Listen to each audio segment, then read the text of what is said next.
y'all, this is Whitney, and welcome back to another episode of Spastic Chatter. Today I have a special for you, and I'm joined by Jennifer from the Dime TV network. It's Disability Media TV network. And I will let Jennifer introduce herself and tell us a little bit more about her network, and then we'll get on to the conversation. So take it away, Jennifer. Hi, Whitney. Thanks for having me on today. I appreciate the time. So my name is Jennifer Price, and I'm the founder and CEO of Disability Media Network, otherwise known as DIME.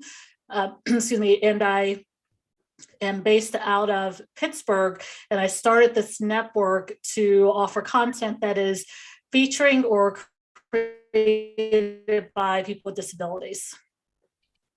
That's awesome. Can you give us a rundown of if someone was like to go to your site or whatever, what can you give us a rundown of how it is? Sure, yeah. So right now you can watch it online at dimenetworktv.com, or you can go to your Roku TV device and download the app in the channel store, or go to a Fire TV device and download the app in their channel store, or if you have an Apple TV, the app can be downloaded there. And it's free to subscribe. All the content is free to watch, and that is how it is currently and how it will remain. That's definitely intentionally done.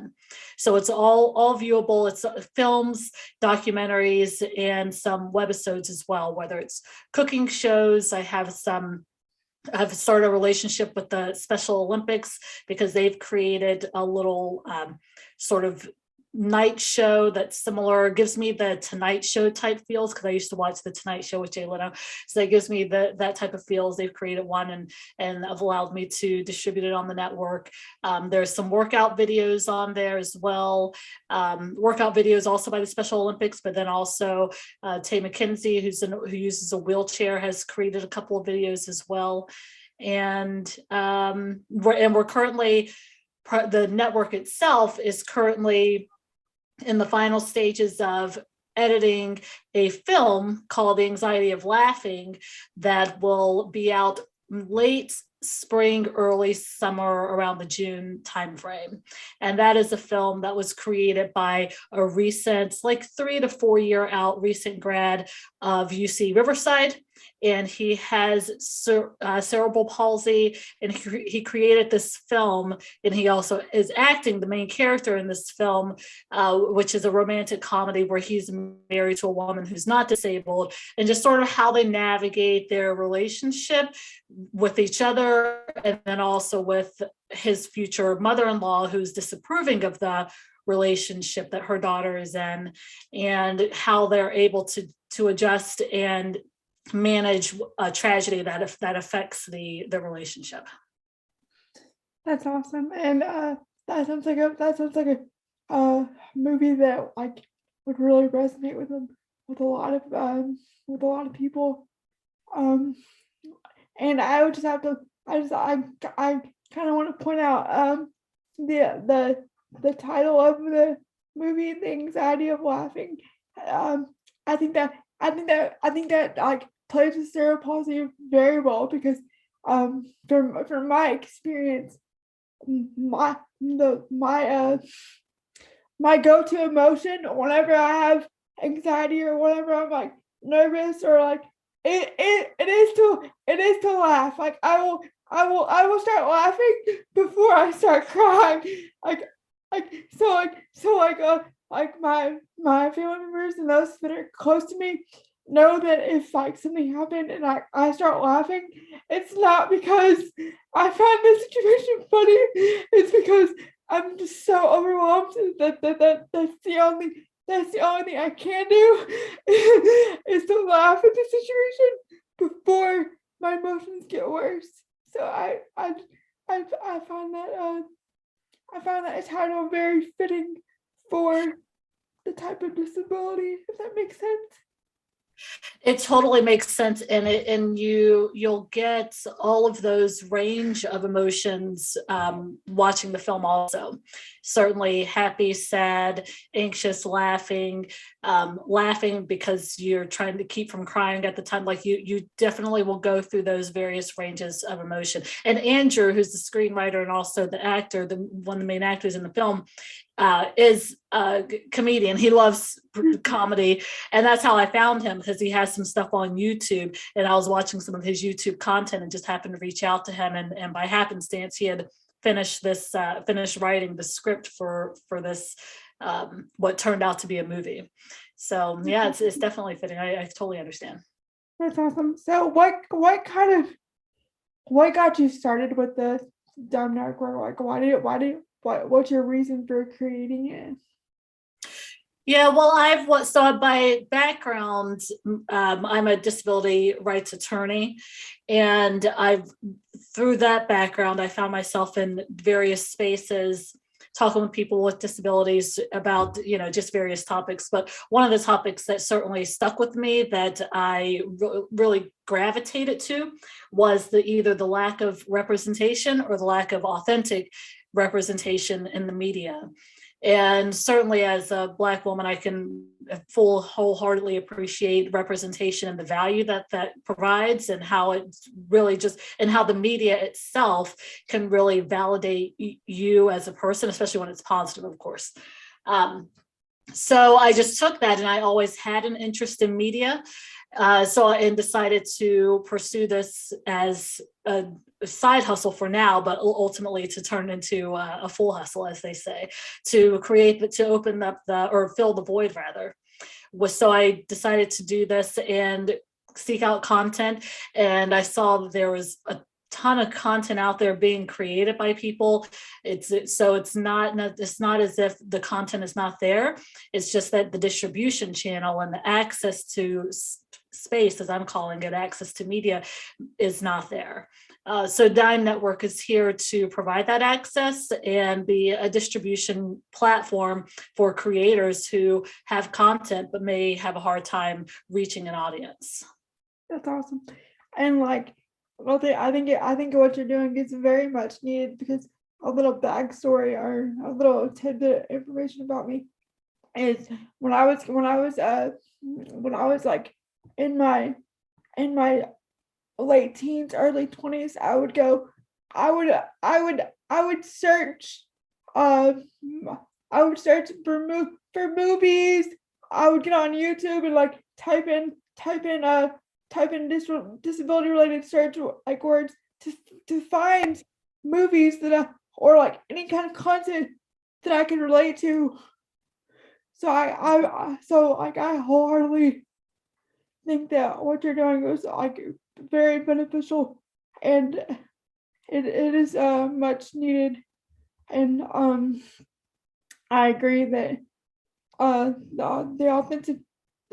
authentication, the media that the society puts out needs to be authentic, because It does.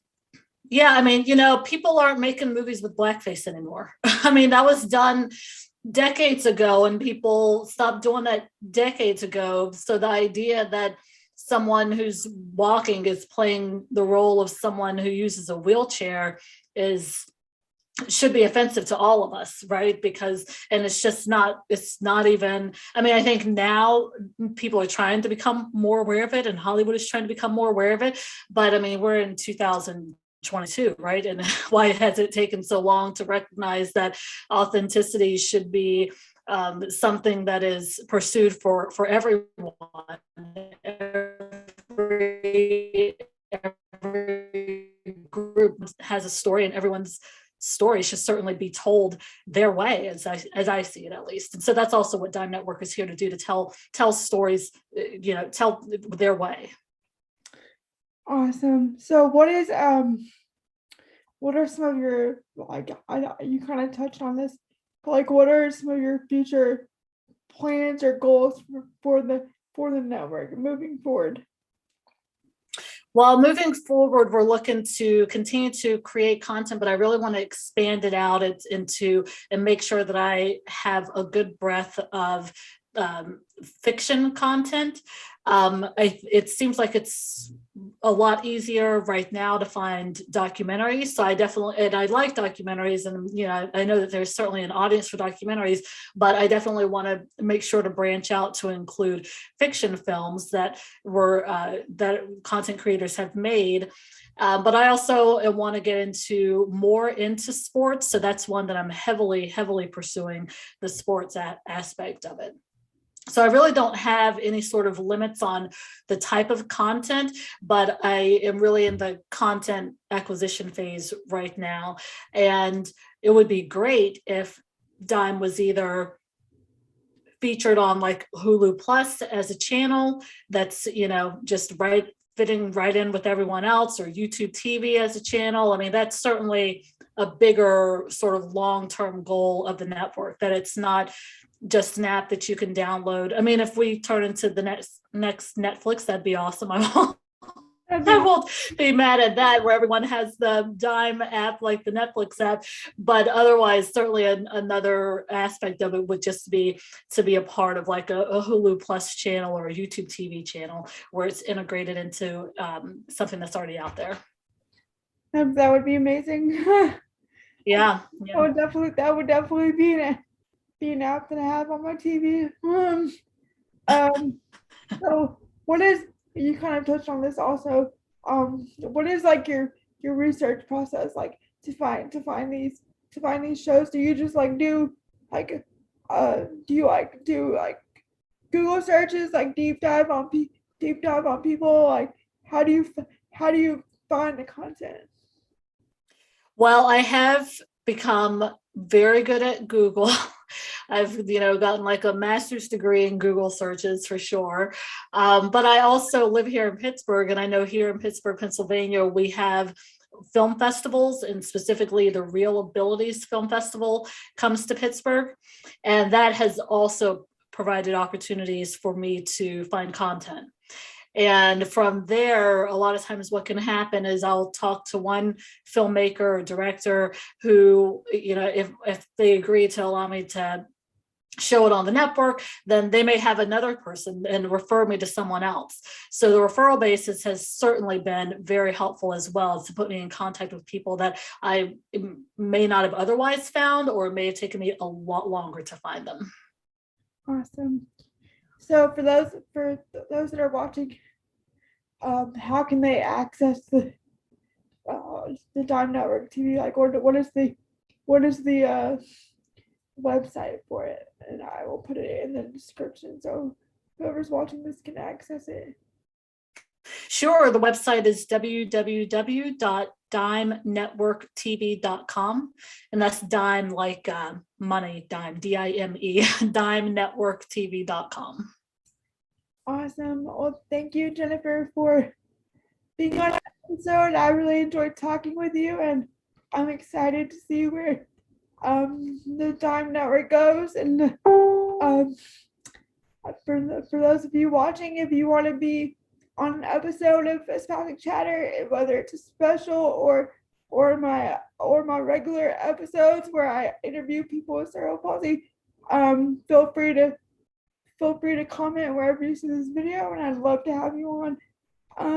And then check back next week for another episode. Thanks. Bye. Thanks so much, Whitney.